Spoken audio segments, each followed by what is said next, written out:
Karena ini kan sebelumnya disampaikan oleh Pak Jokowi yang mencoba kalau tidak bisa mengalahkan Mas Pram bagaimana dibuat 2 putaran. Ya. Oke, baik, terima kasih rekan-rekan pers. Jadi kami telah melakukan monitoring, menerima laporan-laporan dari daerah-daerah. Alhamdulillah pilkada dapat berjalan dengan baik meskipun di beberapa wilayah terjadi anomali akibat pengerahan kekuasaan, termasuk adanya suatu kekuatan yang bergerak seperti partai padahal bukan partai politik.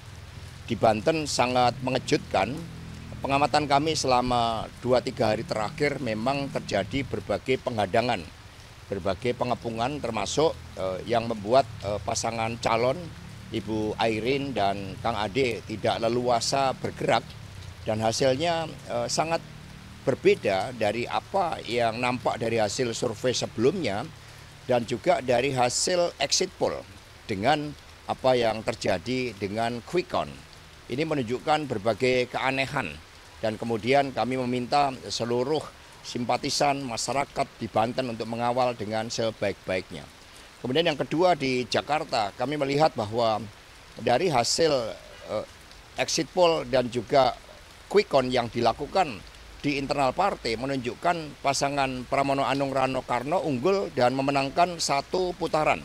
Untuk itu seluruh relawan, simpatisan, anggota dan kader partai agar waspada karena ada pihak-pihak tertentu yang mencoba memaksakan di Jakarta agar 2 putaran. Ini nampak dengan berbagai manuver-manuver kekuasaan yang dilakukan di Jakarta. Meskipun kita lihat masyarakat Jakarta relatif terdidik, kemudian melek informasi, daya tahan demokrasi itu berhasil dibangun dengan baik.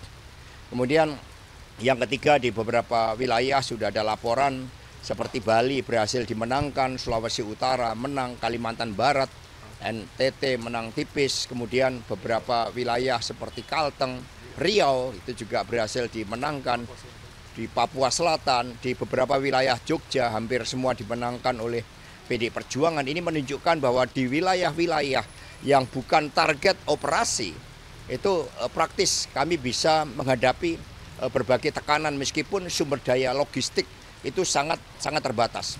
Karena berbagai pihak yang mengganggu yang mau membantu PD Perjuangan itu mencoba dihambat oleh berbagai telepon dan intimidasi dari Partai Coklat. Jadi kami terus mengawal pilkada ini. Dan di Sumatera Utara hasilnya juga sangat mengejutkan karena hari ini di Medan banjirnya luar biasa sebagai cermin kegagalan Wali Kota Medan Saudara Bobi Nasution, tetapi kemudian hasilnya sangat berbeda dengan apa yang kami tangkap sebagai gerakan untuk memilih pemimpin yang bebas dari masalah korupsi, bebas dari berbagai persoalan moral. Nah ini juga kami dalami apa yang terjadi di Sumatera Utara.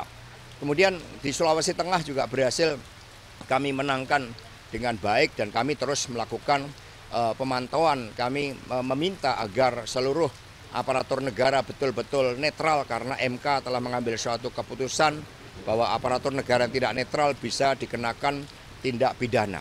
Sejarah akan mencatat bahwa suara rakyat adalah suara Tuhan. Sehingga ketika mencoba dilakukan berbagai penghadangan seperti di Banten, akan terjadi suatu pergerakan rakyat. Inilah yang seharusnya tidak boleh terjadi. Karena suara demokrasi itu membawa suatu hukum yang sangat baik.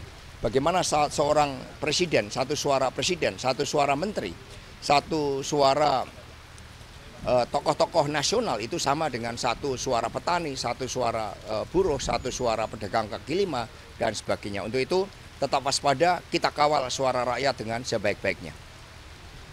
Untuk Jakarta ini kan di survei masih Mas Pram ada yang 49, ada yang 50. Masih optimis 1 putaran atau seperti apa? Kami optimis 1 putaran, maka kami katakan, maka mewaspadai seluruh gerakan-gerakan yang mau mencoba memaksakan 2 putaran.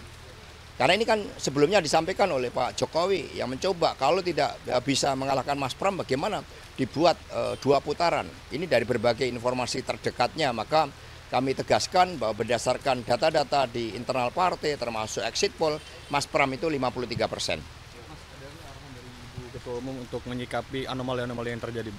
Terhadap berbagai anomali, Ibu Ketua Umum, Ibu Megawati Soekarno Putri akan menyampaikan sikap politik beliau yang nanti akan disampaikan kepada rekan-rekan pers.